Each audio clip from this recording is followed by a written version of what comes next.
ஒரு மனைவி புருஷனுக்கு நீங்க என்ன சொன்னாலும் கீழ்ப்படிங்க, உங்க மேல ஆட்டோமேட்டிக்கா கணவனுக்கு அன்பு வர ஆரம்பிச்சிடும். நான் என்ன சொன்னாலும் என் மனைவி செய்கிறாள், ஒரு நாள் எதிர்த்து பேசினதில்லை, வாக்குவாதம் பண்ணதில்லை, ஏன்னு கேட்டதில்லை, நான் சொன்னது அப்படியே கீழ்ப்படுகிறாள். அந்த மனைவி மேல ஒரு அன்பு தன்னால புருஷனுக்கு வரும். நீங்க எப்போ எதிர்க்கிறீங்களோ, எப்போ முறுமுறுக்கிறீங்களோ, கேள்வி கேட்கிறீங்களோ, உங்க மேல வெறுப்பு வர ஆரம்பிச்சிடும். கணவனுக்கு அன்புக்கு பதிலாக வெறுப்பு வரும். நீங்க கீழ்ப்படிய புருஷனுக்கு உங்க மேல அன்பு வரும். அதே மாதிரி புருஷர்கள் எனக்கு கீழ்ப்படிய மாட்டேங்கிறா பிரதர், சொல்லுங்க பிரதர், எல்லாம் பிரசங்கம் பண்ணீங்களா, கீழ்ப்படிய சொல்லுங்க.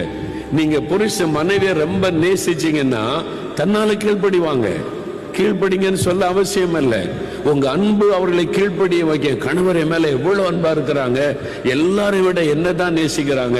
அவங்க அம்மாவை விட, அவங்க அக்காவை விட, அவங்க தங்கச்சியை விட யார்கிட்ட என்னை விட்டு கொடுக்க மாட்டாங்க. என் மேலதான் என் கணவருக்கு அன்பு, நான் அவருக்கு கீழ்ப்படிவேன். அந்த இறுதி அப்பதான் வரும். நீங்க வாக்குவாதம் பண்ணிலாம் கீழ்ப்படிய வைக்க முடியாது. இது குடும்பம், இது உறவு. பிசினஸா பண்றோம், இப்படி செய்ய அப்படி செய்யன்னு சொல்லுவதற்கு குடும்ப உறவு ரெண்டு ஆத்துமாக்கள் சம்பந்தப்பட்டது. வசனத்தின்படி வாழ ஒப்பு கொடுங்க. குடும்பத்துக்குள்ள ஒரு பெரிய தெய்வீக சமாதானம் இருக்கும்.